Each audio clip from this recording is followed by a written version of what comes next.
All right, what's up, ladies and gentlemen? It's Super here, and welcome to another Mortal Kombat 1 video. So, I think enough time has passed playing with the 3 Neo DLC characters and playing through the entirety of the story mode on day 1 to come to a conclusion on my thoughts on the Chaos Reigns DLC expansion so far. I'm going to give you guys my honest thoughts. Well, I always give my honest thoughts. I just put it in the title because it's like clickbaity. A lot of people, if they see honest thoughts and are like, oh man, it's definitely going to be the truth. I always tell the truth whenever it comes to my opinions. But let's talk a little bit about the good, the bad, and the ugly. I think you guys know what the ugly is going to be. But let's talk about the good first. So far, the 3 DLC characters that have come out have been so much fun. They've actually exceeded my expectations because I really didn't think that Cyrax was going to end up being my favorite character out of the 3 to play. I thought it was going to be Noob or Sektor. Obviously, Sektor's my, third favorite character of all time. And she is incredibly good in this game. Really, really good. And she has some sick combos with Mataro, with Kung Lao. As you guys are seeing some of the combos right here, keeping them restood with the flamethrower, going in for big damage. She's a lot of fun. So she definitely gets an A in my book when it comes to, grading a character. Obviously, Cyrax is my favorite character out of the 3 because she has so much setup potential. I love Hunter Predator. You guys know the trap is one of my favorite things to play around with because you do get setups and different combos. So another A in my book. Cyrax, definitely really, really fun. And last but not least, we have Noob Saibot. And even though I've struggled the most with Noob Saibot, I still think that Noob is really fun. Crazy combo potential, crazy combo potential, which is something that I personally love. I've been experimenting with different cameos. I know a lot of people really love using Janet with Noob Saibot. I've tried to stay away from Janet and Noob just because it's being used so much.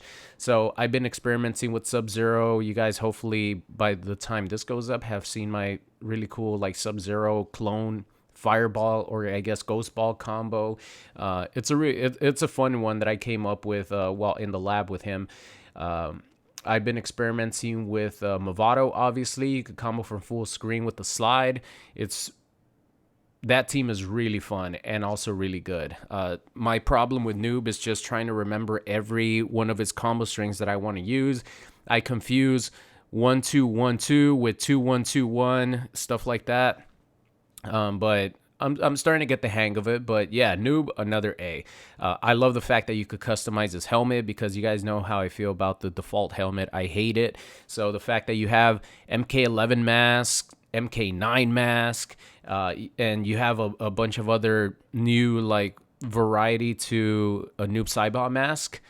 Amazing. So that's the best thing and the biggest highlight for me out of the entire Chaos Reigns DLC. The 3 DLC characters have been just awesome. The costumes are amazing. The costumes that actually appear in story mode that you earn through your rewards. By the way, if you guys don't have the rewards, the costumes, go to your notifications in game, press select, go to your notifications, and you should get every one of the costumes that comes out in story mode for free. You just have to claim it. A lot of people don't know that, including myself. I probably wouldn't have known for a while because I didn't even know there was a notifications tab after you press select. So definitely go do that. But a lot of the costumes are really good. Huge upgrade compared to the default costumes. For example, Tanya. Huge upgrade from her default costume to her Empress costume. Same thing with Rain. I only like using Rain's UMK3 skin, but now with the Emperor Rain, that's going to change. Li Mei's default skin, I think it's okay, but her new skin, the Empress Li Mei skin, is just awesome. And just overall, a lot of the costumes that you get throughout the story mode are amazing. Definitely an A+ right there. Another big highlight for me. Let's talk a little bit about this one. This one's not so much a negative as it's more like a little annoyance. So we got new brutalities, right? We got 2 new brutalities for every single character. That's fucking awesome. I've been asking for new brutalities this whole time. The problem is that they're 6,000 in-game currency. The good thing is that they're in-game currency, so you're not actually paying real money for them. But it is a little bit annoying that you earn that currency at such a slow rate, even in playing through online Combat League or going through invasions. 6,000, I think, is way too much. If they want you to replay the game and just consistently be getting in-game currency, I think 3,000, like cut it in half, would be just fine because there's so many characters on the roster. And the fact that every brutality is 6,000 in-game currency, that might just be me, and it just might be a little bit of an annoyance for me, to be honest. It's just a time constraint. And if they had the tower where your AI could like do all your work for you, that would be a different case, because then I would just set my AI to just go through the towers and collect my in-game currency. See, right there for that specific match and player match, I only got 50 in-game currency. I'm sure Combat League is like 150. If you go through the towers and you defeat an enemy, it's like 150. So it's kind of a slow process, but that's a little nitpicky thing for me. I know other people didn't like the fact that it's so expensive as well. So I guess it's not just me. But the fact that brutalities did get added for new characters, I love that. I love that. I just wish they were more accessible. Let me see. What else is like a little nitpicky thing? Well, let's talk a little bit about the animalities. You guys saw I did a video rating all the animalities, reacting to all the animalities. All of them are awesome. The only ones that got like a C rating for me was, I think, Tanya. She turned into a giraffe and she just like put you in her mouth and she body slammed you a few times. And maybe there was a couple other that were C's, but for the most part, all of them were B's and above. And you had, a bunch of S tier ones. Just the creativity with these animalities is something to behold. So shout out to the team that comes up with, the animalities and what each character was going to do, because they were fucking awesome. That's another one of the biggest, or another big highlight for me in the Chaos Reigns DLC. I think one of the negatives for me, I'll talk about the negatives because I think I talked about all the positives. We do have online training mode. That's another positive. But I really don't like the fact that we can't be in training mode, like offline training mode, and then queue up for a match, like a ranked match. That's pretty much standard for every fighting game now. Street Fighter has it, Tekken has it, where you could be in training mode and then you select an option for the matchmaking to be looking for an opponent while you're in like your normal training mode. I do not understand why they don't have that in NetherRealm games. It's a little bit frustrating that they're like in the dinosaur stone ages when it's pretty much standard for every other fighting game. So that's a negative right there. There's no lobbies. There's no online lobbies. That's another negative for me. I really thought that this update, they might include lobbies where you could go in. I could create a lobby called Super and then have, like, if I'm streaming, have the chat come in and play. Or just in general, if, a group of friends wants to create a lobby and they go in there. But online lobbies is something that has been a thing in every Mortal Kombat game, and I have no idea why it's not in this one. So I thought Chaos Reigns might include that. There was no promotion of it, so I guess I shouldn't have thought that they were going to include it, but it should be in the game. Let me see what else. So I do like the fact that they added new moves to characters. Shujinko has new moves. Havoc is absolutely insane, has a lot of new moves, a lot of new buffs. But at the same time, I thought that they were going to include something new for every character. So I thought every character was going to get something new, at least like one different move, like a change. For example, which is Omni-Man, right? His forward 2 now bounces. At least that. But some characters like Ermac, Sub-Zero, they didn't get anything, like nothing new. I'm talking about main characters, because the cameo Sub-Zero did get something new, which is it turns you into the ice clone, or the ice aura move, the ice parry. But I thought every character was going to get at least something new, but that was not the case. There was changes, but not every character got the treatment of having new moves like Havoc and Shujinko and some of these other characters that got just brand new moves. That was not the case for every character. So that was disappointing because I thought the game was going to be completely different, where every character gets like big changes and at least one new move added. But maybe that was just me like over I don't know, over wishing, I guess. But yeah, that was a disappointment for me because I thought every character was going to get at least a new move. But yeah, those are my little negatives. But now, obviously the elephant in the room, we got to talk about the story mode, because the story mode has been a topic of controversy since the game came out. You guys saw the final part of my story playthrough. So the reason why I was so shocked is because it's not that I expected a sort of a teaser at the end for the next story, or I expected a end credit scene. It was more, I thought that there would be an end credit scene because there was no explanation on what happened to Havoc at the end of the story mode. So I'm like, okay, they're probably going to show, what the hell is going on with Havoc, because in the story mode, by the way, there will be some spoilers here. So if you don't want to get spoiled on the story, then click off. But at the end, after, Havoc gets defeated, he's just on the ground suffering, right? And then Noob is going to kill him. And then Liu Kang is like, no, we got to question him.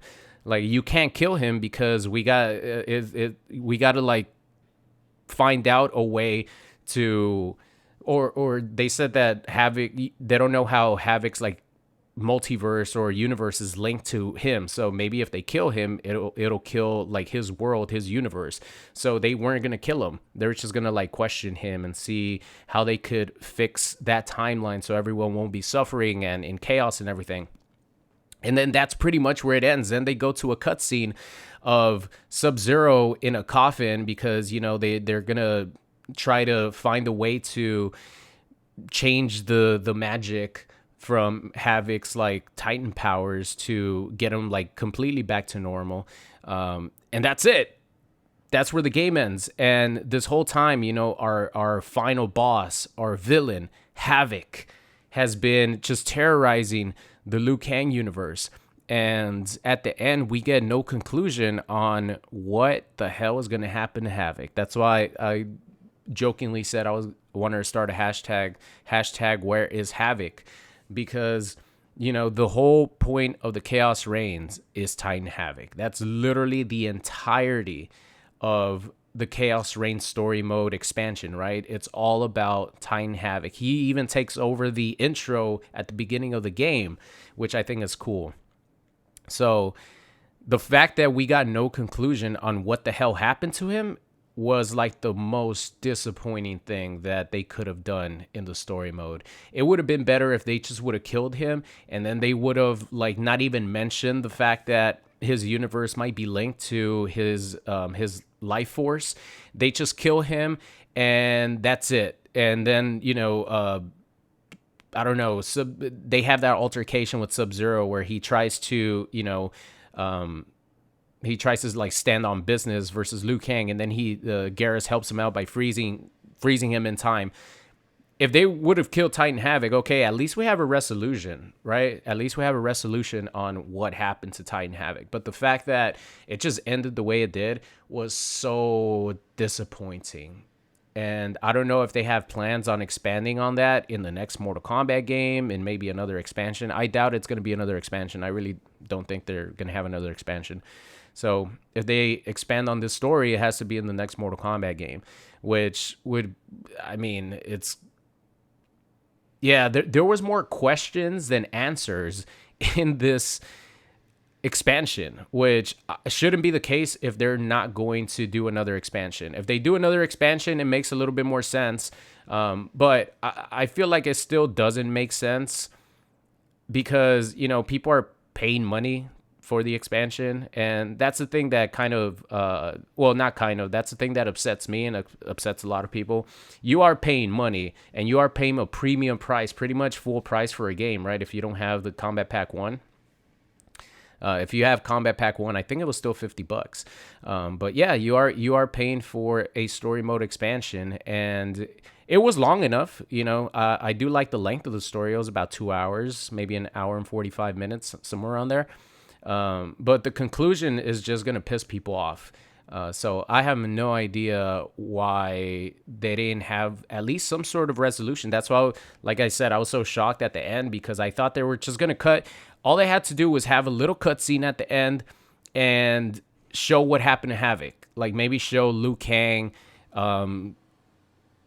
questioning him, and then Havoc's like, oh, I was just doing the bidding for the real boss, and maybe they tease that shit for the next Mortal Kombat game.